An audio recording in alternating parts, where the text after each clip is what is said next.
میرے عزیزو آپ سبوں کی سلامتی ہو اور میری طرف سے آپ کو 2023 کا یہ جو لینٹ سیزن ہے روزوں کے ایام میں بہت بہت مبارک ہو. خدا کی شکر گزاری کرتے ہیں. اور میرے عزیزو جو ریفرنس آپ کے سامنے پڑھا گیا تلاوت کیا گیا بڑا مشہور و معروف ہے, آپ سب بخوبی اس حوالے سے واقف ہیں اور آج کل آپ کثرت کے ساتھ ٹیلی ویژن چینلز پر اس حوالے کو سنتے ہیں, خدا کی شکر گزاری کرتے ہیں. تو آج ہم تھوڑی دیر میرے عزیزو روزے کے تعلق سے ہی بات کریں گے تاکہ پاک کلام میں سے ہم خداوند کی اس روشنی کو حاصل کر سکیں. میرے عزیزو ہمارے نجات دہندہ کا کمال یہ ہے, جیسا مکاشفہ کی کتاب میں لکھا ہے کہ دیکھ میں ہر چیز کو نیا بنا دیتا ہوں. اور خدا کی شکر گزاری کرتے ہیں کہ جو زندگیاں, جو خاندان, جو لوگ مسیح کے فالوور بن جاتے ہیں, پیروکار ہو جاتے ہیں, ان کی زندگیوں میں نئی روشنی, نئی زندگی, نئی تازگی آ جاتی ہے اور زندگی کا ایک نیا مقصد آ جاتا ہے. ہم خدا کی شکر گزاری کرتے ہیں جب کلام خدا کو پڑھتے ہیں تو ہمیں پتہ چلتا ہے کہ ایک مسیحی زندگی میں, عہد جدید میں جب ہم داخل ہوتے ہیں تو ایک نیا افق ہمارے لیے کھل جاتا ہے. نئی سوچ, نئے خیالات اور نئی باتیں ہمیں دیکھنے کو ملتی ہیں. ہم ان باتوں کے لیے خدا کی شکر گزاری کرتے ہیں. لہذا جب خدا کا کلام بیان کرتا ہے کہ خداوند یسوع مسیح نے ایک ایماندار کی پوری زندگی کو بدل کے رکھ دیا, پورے نظام کو تبدیل کر دیا, اور جیسے بائنگین دعا میں انقلاب کی بات کر رہے تھے, خدا کی شکر گزاری کرتے ہیں کہ نئے سرے سے پیدا ہو کے انسان کو ایک نیا مخلوق ہونے کا درس جو ہے وہ خداوند یسوع مسیح کے وسیلہ سے ہمیں ملتا ہے. خدا کی شکر گزاری کرتے ہیں کہ جب ہم دعا کے تعلق سے, جب ہم خیرات کے تعلق سے, عملی زندگی کے تعلق سے, بہت ساری دوسری باتوں کے تعلق سے خدا کے کلام کو دیکھتے ہیں تو مسیح یسوع کی تعلیمات ساری دنیا میں متفرق اور منفرد نظر آتی ہیں. اور یہی چیز روزے کے تعلق سے بھی ہمیں کلام خدا میں سیکھنے کو ملتی ہے.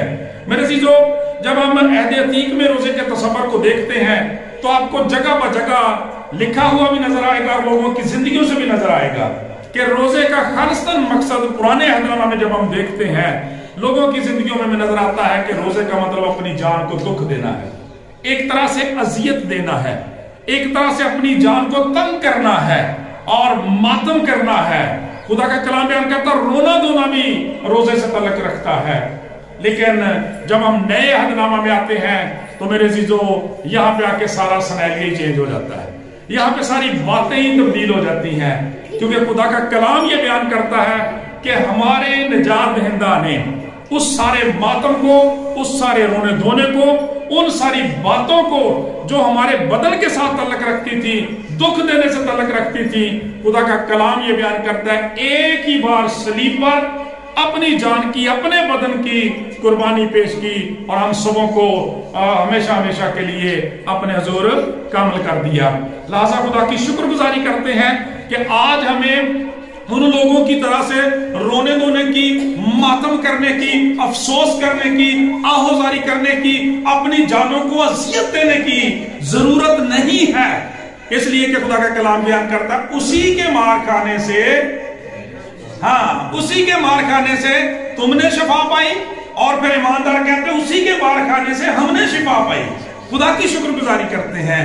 لہذا میرے عزیزو جب ہم نئے عہد نامہ میں روزے کے تعلق سے دیکھتے ہیں تو یہاں پہ بالکل ہی متفرق باتیں ہمیں نظر آتی ہیں. روزے کے تعلق سے جب ہم غیر قوموں میں رہتے ہیں ان کے تعلق سے دیکھتے ہیں تو روزوں کا تعلق عموماً اجر و ثواب کے ساتھ کیا جاتا ہے.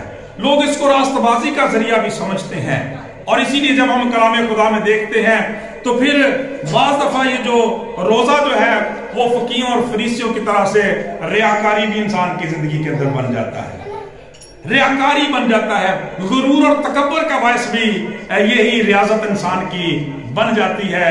لہذا خدا ایسی باتوں سے خوش نہیں ہوتا.